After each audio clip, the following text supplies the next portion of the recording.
Good afternoon, everybody, and welcome to another edition of Bayou Bets. It's the holiday edition, Thursday, December the 22nd, last show before Christmas. Actually, our last show for a week. We're going to take Monday off as well, so we will be back with you next Thursday. But in the meantime, lots to talk about. Saints, Browns in the cold, in the wind, possibly in the snow on Sunday. Lots of bowl games, Christmas NBA, but mostly we're talking NFL right now. This is going to be a sight to see Sunday, Jim. Oh, it's going to be so much fun watching the Red Water Pistol do his thing, floating the ball all over the place when he even tries. And Will Lutz, who's been not great this year, I'm wondering if there'll be an extra point or a field goal made this week. Like any of them even made? I mean, is there when we get Trey Wingo on in a minute, I'm going to have to see if there's a weird bet you can make to where there are like 3 missed extra points. Of course, there probably won't be 3 touchdowns scored. So weird prop bets like that. I don't know. Yeah, I don't know. I know I did see one for Thursday night. Trey Wingo had a boost on Caesars. I know this. I'm glad I'm not in Cleveland on Saturday. Can you imagine? I was telling this to Dunk on Datitude the other day. Can you imagine, you're trying to pick a place to go August, September. We don't have a huge family. Let's go to Cleveland for Christmas Eve. We go to the Rock and Roll Hall of Fame. We go to the Saints-Browns game. It might be a little chill, 30 degrees maybe. Maybe we'll see some snow. And you find out it's going to be 7 degrees with a 30-mile-an-hour wind. And not only that, but the teams are 6-8 and 5-9. Like you thought maybe it'd be a good game too. Yeah. Deshaun Watson's back. Maybe it's for the playoffs. Pretty brutal. Stinks. All right, we're brought to you by Caesar Sportsbook. We do have Trey Wingo here today. We'll get him on in just a second. If you are not signed up yet for the Caesar Sportsbook, you can get a 3-poster LSU championship set. Go to lsuposter.com. We've got about 20 choices. You can pick out 3 of them. Championships, Heisman trophies, anything, the front page from any of those events. lsuposter.com. You sign up for Caesars, make a deposit, a minimum $10 bet. You can pick 3 out. We'll send them to you. It'll be a little post-Christmas gift to yourself. So with that said, let's bring on Trey Wingo. He is the Trends Officer at Caesar Sportsbook, former ESPN SportCenter anchor, of course. Welcome back, Trey. It's been a while. Well, listen, always good to be with Zach, Jim, and the Guru. You need to defend yourself. Yeah. I mean, I say I have won more fantasy championships than I can even count on my fingers, so I'll defend myself with that. No, it's good. Look, I thought you were Guru just for the hair, man. I appreciate it. Like he does have spectacular you're like hair. Fletch. Like that hair adds 3 inches to your overall height. I mean, that's impressive. Trey, he is from Lafayette, so he has a tough time accounting. So that's also. Does he know that there's 10 fingers and toes? Or we just want to make sure? We're trying to figure that out as we go along. Okay. All right. Good. So that'll be we'll figure that out as we go through the show. Yeah, it's a learning process. We'll figure it out. Good deal. Yeah, I like that little spice to the show. Jerry's here with us. Hello, Jerry says hello to Trey. Look, it's been a weird season, Trey, and I think the last time we talked to you was preseason. Some things obviously have gone to basically to form. But, man, we've seen some weird stuff this NFL season. What sticks out in your mind as we kind of hit the stretch run here? It's interesting. If you go back the last few years, these dominant teams that have been great all season long don't win the Super Bowl when it's all said and done. I mean, go back to 2019. The Chiefs were 7-4 after a loss in Nashville. Crazy game. All kinds of they missed a kick, block kick, like just crazy stuff happened. They lost that game in Nashville. They didn't lose again, won the Super Bowl. 2020, the Bucs were 7-5, and they didn't lose again, went on to win the Super Bowl in Brady's first year with the Bucs. And then last year, the Rams, I think, were also 7-5 after a 3-game losing streak once Robert Woods went down. They caught fire in the playoffs and had the second straight home stadium Super Bowl win after the Bucs. So, if I'm the Eagles, you should lose. Like, they need to lose a game. And let me explain, okay? This is not crazy talk, okay? You go back to the last 25 seasons in the NFL. Here are the 5 best teams record-wise in the regular season. 2015 Carolina Panthers, highest scoring offense in football, scored 10 in the Super Bowl 50 loss to the Denver Broncos. 2011 Green Bay Packers, 15-1, lost their first playoff game in the divisional round. They were just out of sync completely after resting a lot of their players towards the end of the season. 2007 Patriots, 16-0, the only 16-0 season in NFL history, lost Super Bowl 42. 2004 Steelers, 15-1, Ben Roethlisberger's rookie year, lost the AFC Championship game to the Patriots. And then a team nobody remembers, but honestly one of the most dominant regular seasons of all time, the 1998 Minnesota Vikings, 15-1. They won each game by an average margin of about 13 points. And they set, at that time, it's been passed, obviously, the record for most points scored in the season. Gary Anderson, their kicker, didn't miss a kick, field goal or extra point all season until a field goal in the NFC Championship game that would have won it for them. Instead, they go to overtime and lose to the Falcons. So, it's been great for Philadelphia. Lose at least one game. You do not want to be 16-1 going into this playoff run because history says it ain't going to end up the way you want it to. To your point, Trey, the 2009 Saints were 13-0. So they both started 13-0, and they both lost out. That's right. And so it helped. Maybe you got a point there. The Saints lost their last 3 games, and I'm thinking they're limping into the So playoff. did the Colts. So did the Colts. Yeah. And so Saints have a game in mind. They could help the Eagles lose next week. But in New Orleans, it's really been nothing but frustration. A couple of wins here and there, and just littered with bad performances, near misses, turnovers, double doink field goal misses. What do you make of Dennis Allen's first year? There's a lot of locals with pitchforks and torches around here, but it's been a weird, and Jim Derry's one of them. It's been a weird year, but do you just throw it away? Do you look at Dennis Allen, what he did with the Raiders, and say this is a problem? What do you make of it? Well, I think if you, by the way, Catherine says hello, and JGP, thank you. Some very nice comments there. We appreciate that. I think you have to look at what Dennis Allen has done with the Saints over the last couple of years as a defensive coordinator. He turned them into a defensive power when they were an offensive team for all those years. It has not been smooth sailing. Obviously, the quarterback issue has not gone the way he or Jameis or Andy Dalton thought it was going to be. Michael Thomas, we saw him score 2 touchdowns week 1, and then once again fall victim to injury. As bad as everything is for the Saints, it's pretty bad. They're 5-9. It's still all in front of them. There's still every possibility still exists, except for a wild card. For the New Orleans Saints, you can still win the division. It's still possible. The Bucs aren't going away from anybody. I think we need to get over the fact that the Bucs somehow will, separate themselves. It's not happening.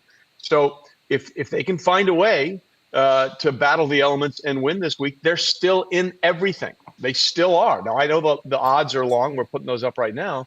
But at the end of the day, they got 3 games they can go win, and 8-9 might get it done. Oh, yeah, Trey, come on! You're sounding like Houdats. Don't get these Houdats false hope. I'm just saying what's available. You're right. They've played like crap. There's no question. They've been yet despite all of that, they still can win the division. They can. I don't know if they will, but they would need Tampa Bay to lose 2 of 3. They play. You don't Arizona think that's possible with the way the Tampa Bay Bucs have played? They got their asses kicked. They were up 17-0 against the Bengals. That was Joe Burrow. Hold my beer. This is Trace McSorley. A lot of Trace McSorley fans in Louisiana this weekend. But I guess the other part of that is, yeah, you're right. Trace McSorley is not who the Cardinals want playing quarterback at all.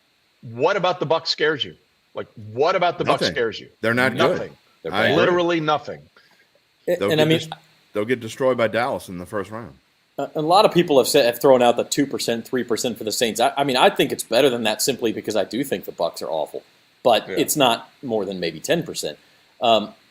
Saints-Browns this weekend, 15-degree forecast, 30-plus mile-an-hour winds. Oh, now they're saying 7, so it got even colder. The total of this game, Trey, was as low as 31.5, which would have been the lowest in the NFL since 2008. Now it's up to 32, so I don't, we'll see where it goes between now and kickoff. But do you like this kind of game? This is going to be as ugly as it gets. No, the Broncos-Rams game is going to be way uglier. Let's just be clear. That one by the way, if you look at the Christmas Day games, and the NFL made this big thing, we're going to play games on Christmas. We're going to dominate the slate. Look at the 3 games on Christmas Day. They are terrible. The Broncos-Rams, and we talked about the Bucs and the the Bucks and the Cardinals, and who's the other one? I mean, they're Packers Dolphins, which is the best of the three. Okay, but yeah. right. But I think the Dolphins are going to boat race the Packers, right? They're home for the first time in a month, and everybody's talking about Green Bay saved their season. Whatever. I don't believe that for a second. All the good games are on Saturday, but this is the game where Andy Dalton can be everything you've wanted him to be. Let me explain. Okay. 100%. I do not believe that wins and losses are a quarterback stat. I don't. That's on my Twitter bio, but it's a record that the NFL keeps. Andy Dalton as a starting quarterback in his career is 81-76. He's 5 games over 500. Do you know what his record is against the Browns? 12-5. Boom! The only reason he's a 500 or better quarterback is because he gets to play the Cleveland Browns. And so this is where the Andy Dalton mojo comes in. And he saves the season for at least another week by being the guy that always finds a way to beat the Browns. Trey, I've respected you for a long time, but man, can't praise Andy Dalton around Jim. I don't know what the weather. There must be a lot of sunshine where you are. But I don't know where that sunshine has been blown because Andy Dalton, beautiful. The Andy Dalton, you could take his stat line from any game throughout of his career, and it looks pretty much the same.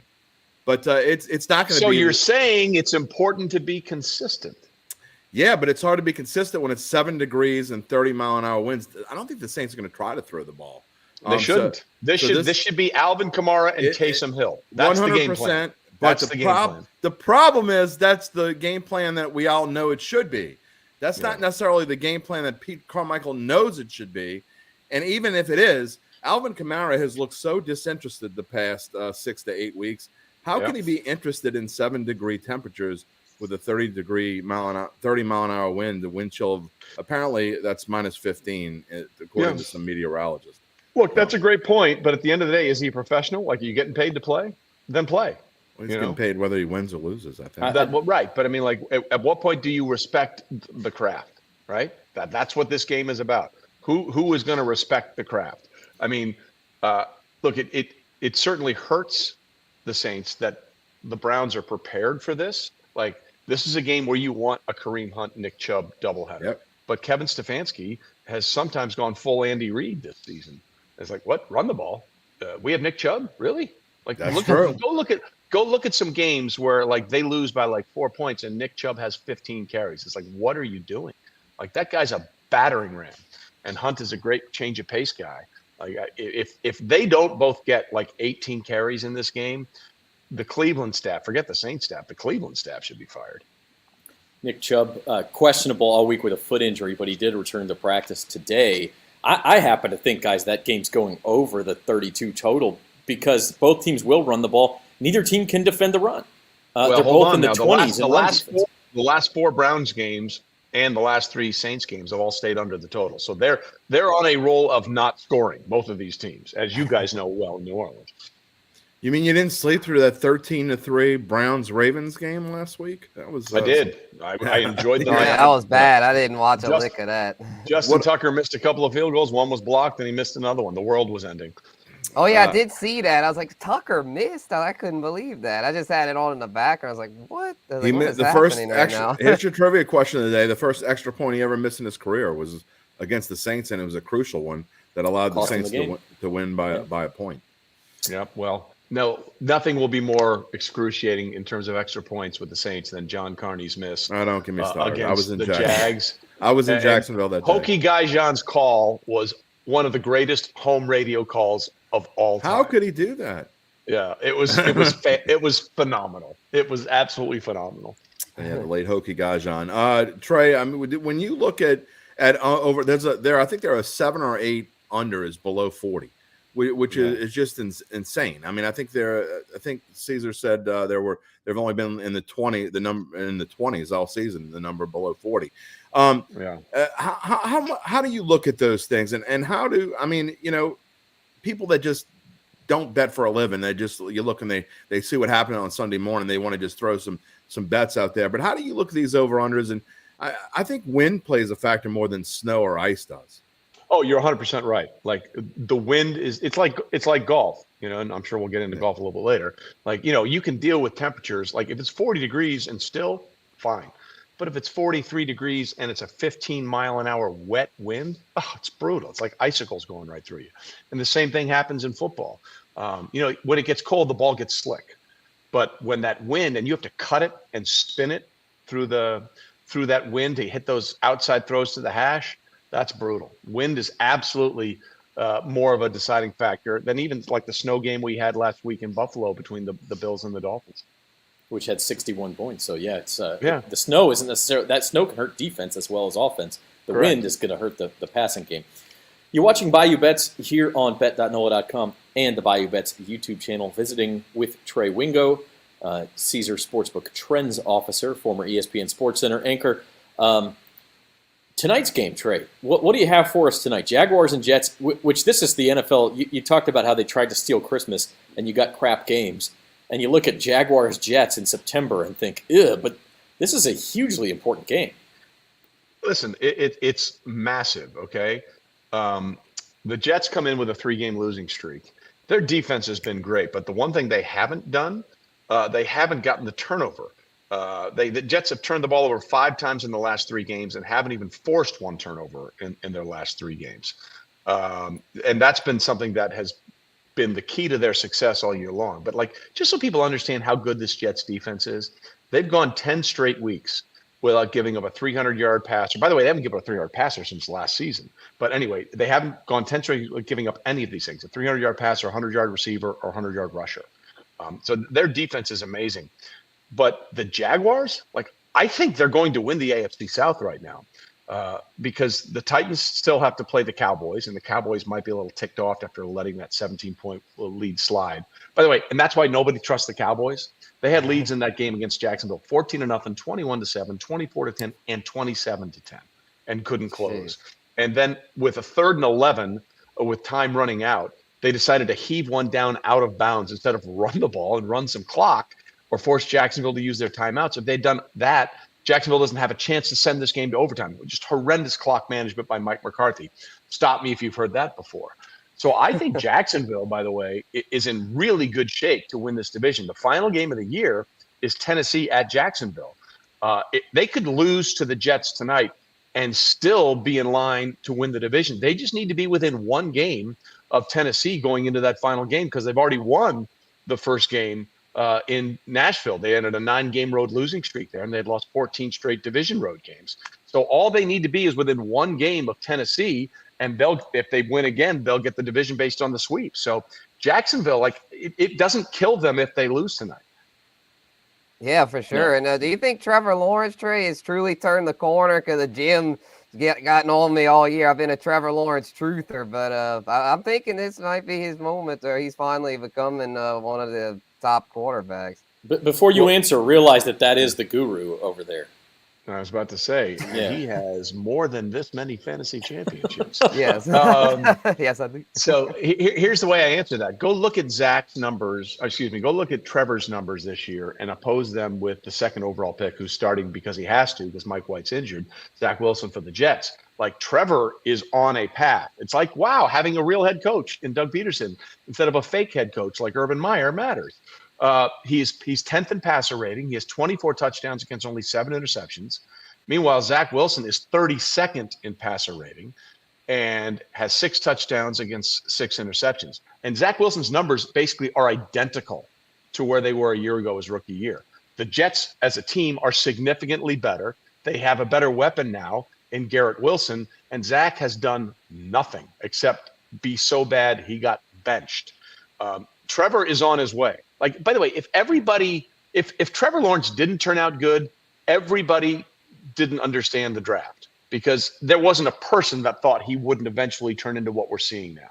And so if Trevor had bottomed out, everybody would have to rethink everything about what they think a prospect will be. Now, I'm not saying he's going to be Allen, Herbert, Mahomes, or Burrow, but I think he's going to be a very good quarterback in Jacksonville for a very long time. I was more concerned about the organization failing Lawrence than Lawrence failing the organization. Visiting with Trey Wingo here on Bayou Bets just for a few more minutes. Some quick hitters, Trey, before we let you go. I know we a couple other topics to get to. Super Bowl odds first. You talked about the Eagles and how historically it's not good to go into the playoffs at 16-1, at 15-1, whatever the case Right. is. There's a lot of history against that.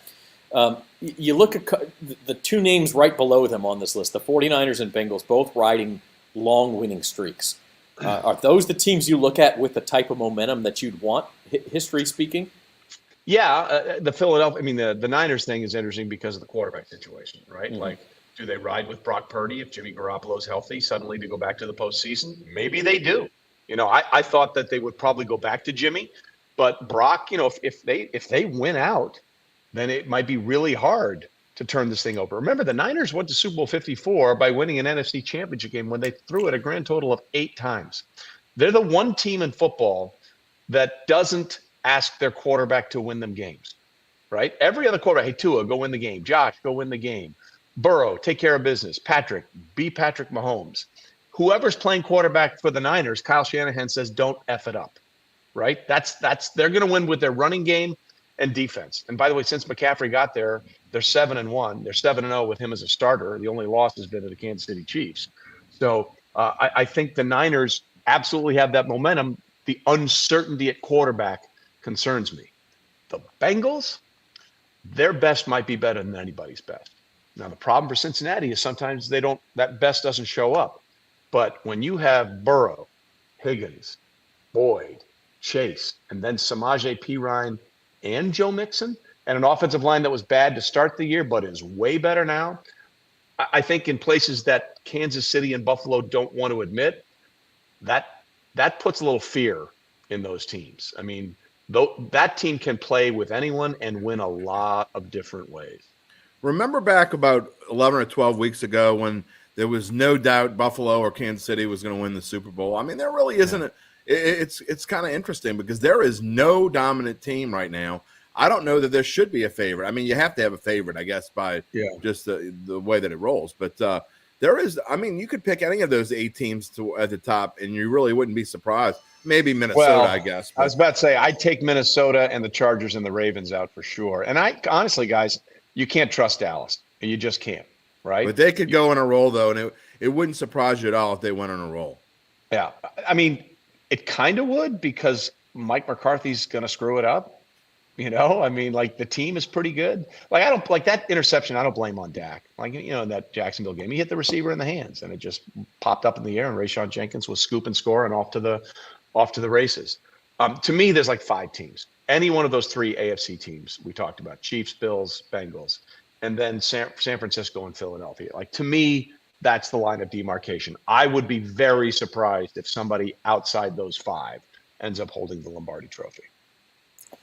Switching topics, Trey, as disappointing as Dennis Allen's first year has been to fans around here, Brian Kelly's first year at LSU has been, really more than anyone could have imagined. Are you surprised at, not that Brian Kelly got it going, because that's not surprising, but how quickly he was able to get it going in what was supposed to be a transition year? Here they are 9-4, beating Alabama, playing Purdue in the Citrus Bowl.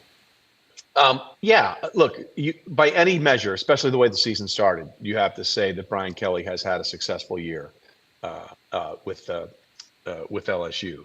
Certainly helps that Jaden Daniels came over and transferred, and he's going to be back to the 2023 He's coming season. back, yeah. Yeah, I got to know Jaden when he was at Arizona State with my good friend Herm Edwards when he was there. So this kid can play, and that certainly helps. Like you LSU fans know, kind of sucked until Joe Burrow showed up, right? And then we can do this thing and we can beat these guys. So it has absolutely been a success. There's no question about it. And the fact that Jaden is coming back and he gets I think he's got a top 10 recruiting class right now. But yeah, it's kind of conflicting for you guys now because Drew Brees is on the Purdue staff. Like, where do New Orleans fans feel about that situation now with them taking on LSU with Drew as part of the Boilermaker staff? Thanks for coming, Drew. Yeah, they'll let Drew take the L, I think. Yeah. I mean, that's a pretty easy one. Yeah, 14.5-point favorites. LSU clearly favored to get some momentum going into next season. The last one with only 4 teams in the playoff. So we've had some big arguments on the show about who should have gotten in, who could have gotten in. 12-team playoffs, you say it's easy to say that takes away all arguments. Well, now we'll argue about 12 and 13. But as you say, there's more money, there's more games, there's more TV dollars. Yeah, there's a reason we play 18 weeks in the NFL now and 17 games, more money. Like, find me the guy. Like, I've heard people say, remember when the NBA had their strike shortened season a few years ago? It was like 65 games, and there were less breaks in between, and it was more fun. People were like, oh, they should do this. I'm like, okay, right, sure, because the NBA owners are going to say, okay, let's give less inventory, so we'll take less money. No one ever will take less money, right? That's why this always happens. More, put more on the plate, give me more. So look, if there's an argument about 12 and 13, I do not care, because the playoff has told us that 5-6 teams max every year have a chance to win this thing. If anybody wants to have an argument to the mattresses about 12 and 13, God bless them. I will not be part of that equation.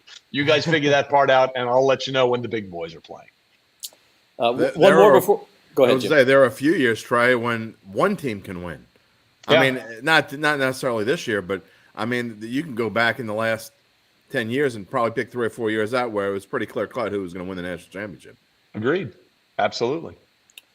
One more before we let you go, just because we know you're someplace warmer, and even though it's 25 degrees outside tomorrow, even here, golf season really right around the corner. I mean, you're going to have Pebble Beach and the Genesis, and then, of course, the Waste Management the same week as the Super Bowl in Phoenix. Like, that'll be insane. Give us a perfect name for that tournament, by the way. Just perfect name for that tournament. No doubt. It's such a mess every year. 17th hole, baby. Give us your maybe surprise golfer or two to keep an eye on as we go into the new season here. Well, I'll give you one that probably I'll give you one that I think is about to turn the corner and start winning, and that's Sahith Theegala, the kid last year who had a couple of chances at the Waste Management Open, at the Travelers at Hartford, and just came up short. He was really consistent all year. I think Sahith Theegala is going to break through this year and get his first win on tour. And I'll tell you the name to watch out for in majors, especially at Augusta, Tony Finau. Like, Tony went forever, right? He won the 2016 Puerto Rican Open, and it took forever to get that second PGA Tour win, which came in the playoffs at Westchester. Not Westchester, excuse me. It was the second playoff in 2021 down in the tournament by New York. And since then, I think he's won 3 or 4 times. And I talked to Tony, and he's like, I like this winning thing. Like, everyone was waiting for Tony to break through. And you want to talk about a guy like when he was trying to lobby to get on the 2018 Ryder Cup team, he was paired with Jim Furyk at the PGA Championship at Bellerive. And I think he had 9 birdies in one round. Like, Tony is a guy who can go low, and he hits the ball a mile. He's a guy to watch out for at Augusta. I think Tony is, and Max Homa, those guys are now primed to, I think, take the next step and win a major. I would not be surprised if Homa and Finau actually found a way to break through and win majors this year. That was the St. Jude he won in 2021, and then followed it up with 2 more victories this past year, so 4 victories for Finau. Like that take. Trey, come back and see us in the spring sometime. Let's talk football and golf some more. You got it, guys. Anytime you need. Any chance I get to hang out with the guru, I'm taking. I was say we got to come up with a name for you like that, Trey. I mean, if I'm Jim the Genius, Spencer the Guru, we're not sure what Zach is yet, but we're going to come up with a name for you next time you come on. Just idiot. That works for me. I've been talking to my wife. Trey, Trey the idiot has been here. We appreciate you. We'll talk to you soon. See you guys. Thanks, Trey. All right. Our thanks to Trey Wingo for stopping by. Terrific stuff as always. If you enjoy the content, hit the like button, hit the subscribe button, help us out, grow the channel. We did have a comment just now from Kyle. Who do we like in the Indy Bowl? Well, let's talk a little some of the other stuff going on this weekend besides the NFL. And one of those is tomorrow afternoon. We got the Independence Bowl up in Shreveport. It's Houston and the UL Ragin' Cajuns. I know you guys like Houston in this game. I kind of like the Cajuns with the points. I might be in the minority there. I'm kind of like, I was really in on Houston, but as a UL alum, I took a little closer look at it, to try to find some silver lining for the Cajuns. And I feel like with it being, it's going to be pretty cold up there. I mean, the Cajuns still have a pretty decent defense to where I don't see them winning, but they might cover. They could cover. I'd probably still play Houston because I think they're the better team and should win by double digits. But you never know if the Cajuns get a turnover or 2. Could be a good game.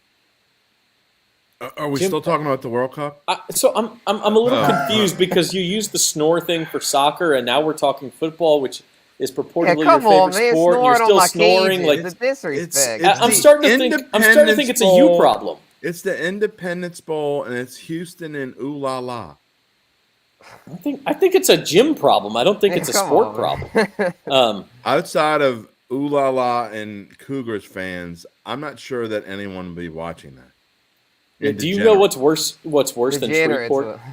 What's the only thing worse than Shreveport is Shreveport when it's 10 degrees outside. No kidding. That's what I'm saying. That's why that helps the Cajuns. I feel like that cold like that because Zach, Houston's more of a high-powered offense. I wouldn't bet that with like 10 of your $100,000. I wouldn't bet on that game. I certainly wouldn't do it with that. Yeah, keep that stashed away. Uncle Big Nick says it's in his best buys. All right. All right. Other bowl games coming up this weekend. This is the next 4 plus a couple of others next week before we'll talk to you again. Armed Forces Bowl tonight. This one's interesting to me. It's going to be cold. That's in the Dallas area. I really like Air Force in that game. Getting more than a field goal. Cold, low scoring, running offense. Like, it's no fun to face those service academies in bowl games. You guys have anything on this list coming up that you like? Yeah, I would say that everyone should run to their phones, click on the Armed Forces Bowl, and bet the over because all 4 of us took the under. We didn't take Air Force, we didn't take Baylor, we didn't take the over. All 4 of us took the under, which is a guaranteed overplay. So that's where that goes. Other than that, I do find the Ole Miss Texas Tech game interesting. I don't know how Ole Miss is going to come out after they just kind of stunk the last month of the season. I'm very interested because I'm not a Lane Kiffin fan at all. I mean, anyone who's listened to me knows that I think he's a highly overrated coach. But I think this team has played – I think they're a lot better than they played, put it that way. They had a really tough schedule down the stretch, and now they're back playing an easier team, I guess, a team outside of the conference. I'm very interested to see how the Rebels and that game could have a lot of points in it. Yeah, I agree. I think that'll be one of the more fun games of the bowl season. Also, earlier that day, didn't have room to put it on here, but Kansas and Arkansas in the Liberty Bowl may also be a lot of fun. I agree. The total, Kyle, in the game tonight is 42.5. Which, when we bet it, was what? It was like 41.5. What? No, I think it was more was than it? that. Yeah, okay, maybe so. I didn't think the weather would be. I think it's dropped like 3 points or so since we made our picks. So, which shows that we're getting value. But I don't know. I agree. I think there's gonna be a lot of running in that game as well. Dave Aranda knows how to put a little wall up. That's why Nick likes the Air Force money line. I don't know that I can bet against Baylor here because I just think that he only likes Air Force because it's the Armed Forces Bowl, and he thinks. I mean, that's not a good analysis, Nick. I like Air Force because these service academies who run triple option and wing backs and all, it's very hard to prepare for with a defense, especially transfers in, transfers out. It hasn't played together all year, and now you're facing – I will say I'd rather have the points than bet the money line, taking Air Force with the points. Gasparilla Bowl, my alma mater, Mizzou, taking on Wake Forest. The rest of these games over the weekend, look, they're kind of – taking backseat to the NFL. Good NFL games on Saturday, guys. Like, really good. Yeah, we'll talk about it on Big Bucks. But I mean, I think they all stand out here. I mean, all these games are big deals to me. And so it's going to be the Panthers. I don't get that line at all. I mean, the Lions are everybody's darling. I get that. And the Bengals line is so weird that almost you got to take the Patriots there. There's so many things. How's Gardner Minshew going to play against the Cowboys? Vikings, Giants, 2 of the most hated teams by sharps on the planet are playing against each other. So that's going to be fun to watch. It's going to be a great weekend. Damn, guys. Come on. Yeah, no love for Mizzou. I didn't rip on Mizzou. I didn't. No, I'm actually kind of – I think that'll be a close game. I don't know that I'll bet it. So you said you've got to bet the Patriots. And I know, Spencer, you've been on the Bengals and you took the Patriots this week too. Sell me on that because other than kind of just being counterintuitive and saying, you're betting against a big streak with the Bengals. They beat better teams than that. They're on a roll. The Patriots can't score if the Bengals even put up 24 points. I mean, that might be But I don't think they will. And I think that if you look at the weather, it's going to play a huge factor as it is in a lot of games. The weather. And the Patriots are going to be able to put a rush on to Joe Burrow Last week gives them absolutely no more margin for error. They have a brutal final 3-game stretch. I think if any team can come back from that debacle they had last week, it's Bill Belichick and the Patriots.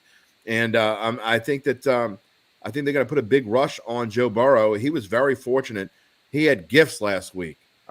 Spencer got gifts with his best bet victory because if the Tampa Bay doesn't give the ball away 4 times in a row, Cincinnati, not only do they not cover, they don't win. And yeah, I agree. That was a little bit of a misleading score. And Uncle Big Nick points out Bengals have a letdown opportunity too because they got Buffalo on Monday night the following week. Kyle, who died and make Tampa Bay? Well, Kyler Murray and Colt McCoy didn't die, but they're both out.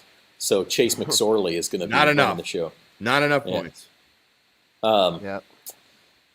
In the basketball world, other people out. Zion Williamson out. Brandon Ingram out. Pelicans still favored by 8.5 tonight over the Spurs. They got to get. I mean, this is a must-win game. There's no such thing in the NBA, but 4-game losing streak, coming back home, playing a team that's tanking, you just have to win this game. I don't care who's out. Yeah, for sure. I think they'll get it done. I don't know if they'll cover this spread though. 8.5. Pop teams, even though it's tanking, they tend to play tough. So I think the Pels win, but don't cover. And then on Christmas Day, there were lines out for these games. They're now back off the board until they play their games tonight and tomorrow. But a good slate here. I mean, honestly, like as bad as the NFL slate is, even people who aren't huge NBA fans, and I know Zoe is listening, and she's like, I'm watching the NBA all day. Bucks Celtics, man. Grizzlies Warriors, Suns Nuggets. These are good games in the evening. Too bad they got to go up against the NFL. Yeah, I mean, they'll still get crushed in the ratings, but like, if you're watching Rams Broncos over Bucks Celtics, what are you doing? What are you doing? Come on, man. Bucks Jim, Celtics what are you doing? Great. Yeah, I'll watch Bucks Celtics over Rams Broncos. Like, I'll give you a good NFL game, but Rams Broncos. I'd watch Rams. I'm not exaggerating. I would watch Rams Broncos if they were playing at the same time as NBA Finals Game 7. Oh, come on. Unless the Pelicans were in it, then I would watch. All right, now it's my turn to snore at you. Yeah, God, what a bad take. I don't like. I'm not saying I'm excited about Rams Broncos. I just don't. I'm starting to think you hate basketball more than soccer, Jim. No. Oh no. I mean, Watch Game 7. Yeah, you got to get you two screens. Two screens. That's how you got to do it. I had to move my second screen out to the new office in the garage, so I don't have 2 screens. And if I buy another TV, my wife's probably going to divorce me. All right, let's go. Big bucks. Jim, this is me. Yeah, I screwed the name. I'm definitely not a 753 balance. Yeah, well, I'm at $100,000 balance. So, these are my big bucks picks. I'm going Air Force tonight over Baylor. Got that line when it was 4.5. Titans. Look, it's Malik Willis and Ryan Tannehill's out for the season, and I would be worried about your AFC South bet if I were you, Jim, because I think Jacksonville wins that division now. Po' boy time. But I do think this line's come down way too far. Titans -3 at home. I mean, did the people not remember what Derrick Henry does to this team every damn time? Yeah. And I'm the guy who talks down about the Titans. And they've got some offensive line injuries too. I get it. They're just not going to lose that game. I'll take a -3. That is the most. Eagles, that might be the most ridiculous spread of the season, by the way. Yeah, like it was 7, and I understand Tannehill's out and Malik Willis is terrible. The Titans almost beat Kansas City with Malik Willis. They'll terrible. Yeah, they'll find a way. I don't get that one. Eagles +5 against the Cowboys. I actually don't. Jalen Hurts, it was like -1.5, and then he goes out. Is Gardner Minshew 4 points worse than Jalen Hurts? I don't think he is, especially pretty decent. The Cowboys secondary's beat up. Minshew's going to push the ball down the field. I actually like the Eagles to win that game outright, which would help the Saints, by the way, because then Hurts almost certainly gets rested next week. And then also, Jim, you and I are on other opposite ends of this. Bills-Bears, I know it's a weather game, but you got 2 running quarterbacks. You don't need that many points. Bears defense is awful. I think we get over 40.5. And then a little money line parlay, Tampa Bay against a backup quarterback, Baltimore against a backup quarterback, and then Kansas City to beat Seattle gets me +105. By the way, Gardner Minshew is, in his career as a starter, is 8-16. He lost to Dallas last year. I think it was 52-24. All right. I mean, he's getting handed the keys to a really nice hot rod this time. No, a lot of that record was having to be with Jacksonville and their sorry offense. Yeah, and then he dropped him like Kanicki and banged his head on the door. He'll be all right. He'll be all right. You never watched Grease? I right. did a long time ago. All right, Jim. Get your big bucks out Very there. quickly, my best bet is my teasers have still been good. I think I've only lost 3 all year long.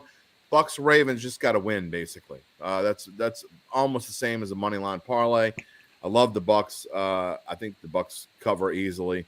The Ravens are playing the Falcons. We talked about that a little bit. My chalk, Jets money line versus the Jaguars tonight at minus 135. I actually bet this a couple of days ago when it wasn't so high up there. Look, the Jaguars in the rain and the nastiness tonight. I think Trevor Lawrence is going to be not good. I think it's going to be a lower scoring game. I do like the Jets there. Panthers money line versus the Lions. Like I said, I think you're getting great value. I love the Panthers in this spot because I think that I think they're a better team than the Lions, and the Lions don't play a lot of defenses like the Panthers have. I think that's another game that's going to be out in the elements. And I have changed my mind since my picks column. I had Bills Bears over in my picks column, but I like the under now. When I went and looked and saw it's going to be just as cold and just as windy as it is in Cleveland. Talking about 5-6 degrees, and I know these teams play in that, but they don't play in this kind of wind. Justin Fields will not be able to throw at all, and I don't know how. I think even Buffalo's going to try to run the ball here. So, and then you talk about wild card parlay, Titans and Browns. I'm on the same boat with you and the Titans. And sorry, Saints fans, I don't see how the Saints win this week at all. I think they could. I did think about betting the Browns. I don't think that's. I think the Saints have a chance on that one, just because the Browns aren't any good either, and their running defense isn't any good either. And yeah, so the key matchup though, Zach, is the Browns rushing offense is 5th in the league. The Saints rushing defense is 21st in the league. To me, when you look at the numbers, that is the key matchup that stands out versus anyone. And the Saints, as a one-dimensional team, we know it has not worked well when they're one-dimensional, and they're going to have to be. So it's different when they can mix the run in the pass. They're not going to be able to mix the run in the pass, and that's why I don't like it this week. Yeah, I mean, in our Carville picks, what you see in the Times Picayune in the morning, I do take the Browns. Real quick, Jim, we know you got to run to get out to your holiday weekend. Give us your Saints-Browns pick final score. I think it's a super low-scoring game. I would be surprised if there are more than 28 points scored in this game. I like the under, and I think the Saints will find a way to score a touchdown. I think it's going to be like 6-6 at halftime. I think the Browns win it, and I predicted 16-6. I'm going to go with 12-6 today because it is going to be 7 degrees. That is my prediction. I will take the over 18. Thank you. All right. Well, I have to depart. Yeah, we'll see. All right. Jim, Merry Christmas. Merry Christmas. We will see you on the other side back next Thursday. So that's Jim Derry. Oh, were you? Is he gone? Are you gone? No, I was just gonna make a little reference. I hope Zoe keeps y'all in line and lay off the eggnog. That's all. All right. I'll try. let's bring Zoe back on. Like Jim's talks too much anyway. So. Goodbye, Jim. Zoe, I saw you making sort of the fist pump there when we were talking about Chicago weather. That makes you proud to have a 7-degree game there.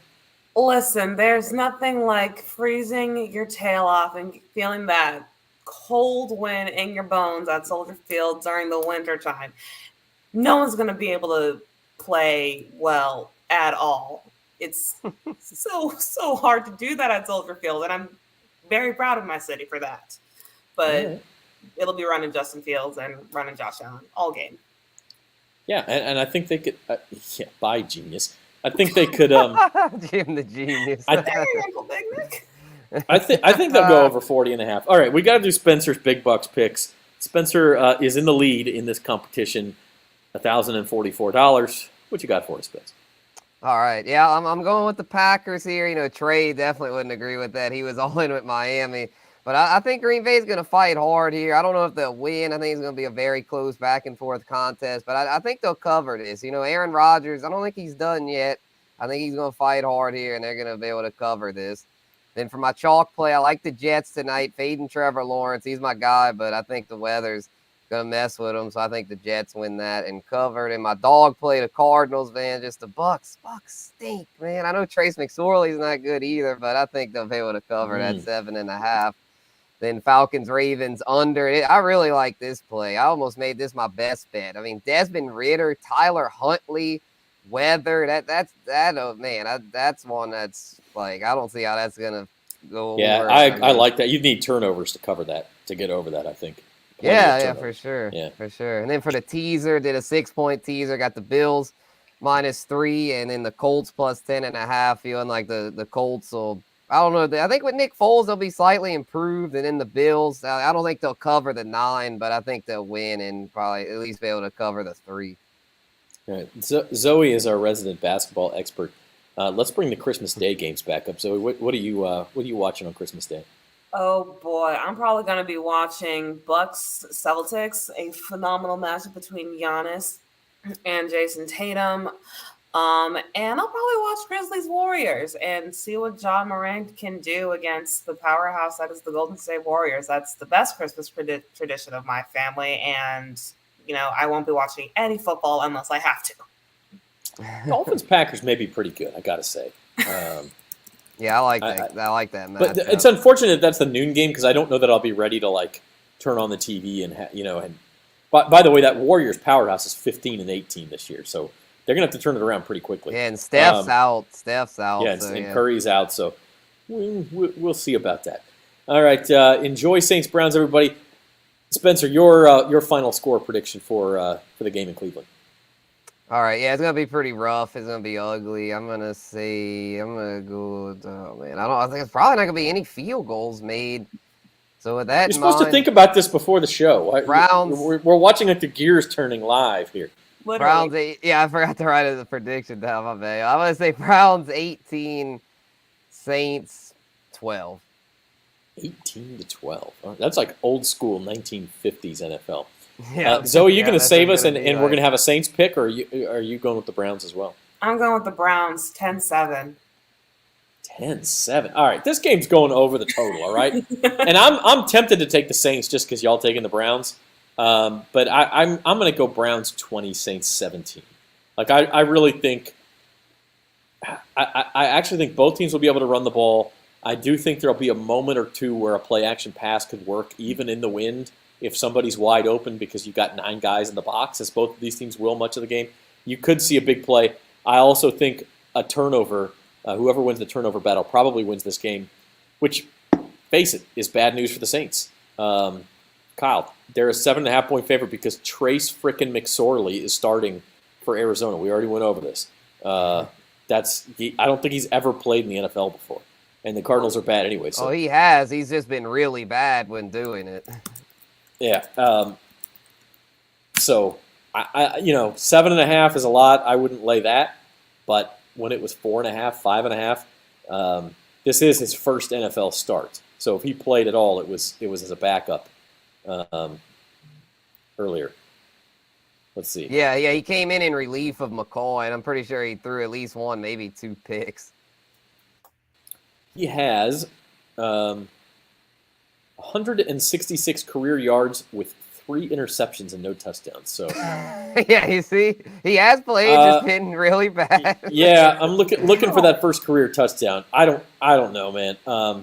Jerry, there you go. We got a Saints pick. Jerry says 17-10 Saints. Right, I can see it. Look, if the Saints win, no matter what the Bucs do, the Saints will go into the new year with a mathematical chance to win the division still. They wouldn't at that point they would need to beat both Philadelphia and Carolina, and they would need Carolina to beat the Bucs and then also have Atlanta beat the Bucs. So it'd be it gets very complicated, but the Saints would go into the new year with a chance to win the division if they win this game on Saturday. So is that right, or they need Carolina to lose a game as well? They may need Carolina to lose to Detroit as well. Carolina to lose, yeah. They need one of the 2 teams to lose. Either Carolina or Tampa Bay needs to lose, and then they need to win. So, yeah, Kyle, I don't 13-17. But I don't know if a lot is at stake, but it'll be more is at stake than I thought there would have been after they blew that Monday night game to Tampa Bay. But imagine, if you will, the Saints win that game, hold on Monday night. They're in first place by a whole game, And they're basically playing this weekend to not lock up the division, but they would need just win this game and then win the finale against Carolina. You win the division. The game against Philly doesn't even matter. So coulda, woulda, shoulda. Yeah, exactly. Like Jim Morris said, coulda, woulda, shoulda. It's not the case. We go into Christmas with the Saints just hanging on by a thread. And other than that, I just say we go into Christmas happy with everything here at Bayou Bets, thankful for our audience, and we hope you guys enjoy the holiday season. Again, we're taking Monday off. We'll be back. The Fantasy Roundup Tuesday, Spencer and Gabe will be with you at 2 o'clock next Tuesday, and then we'll be back. The whole crew will be back next Thursday at 4 o'clock for Bayou Bets. Hopefully, still talking about a Saints season that has at least a little bit of relevance. So for Jim Derry, our producer Zoe Collins-Rath, and Spencer, yes, Spencer the Guru, and thanks to our guest Trey Wingo, I'm Zach Ewing. Thanks for joining us. Happy holidays. Merry Christmas.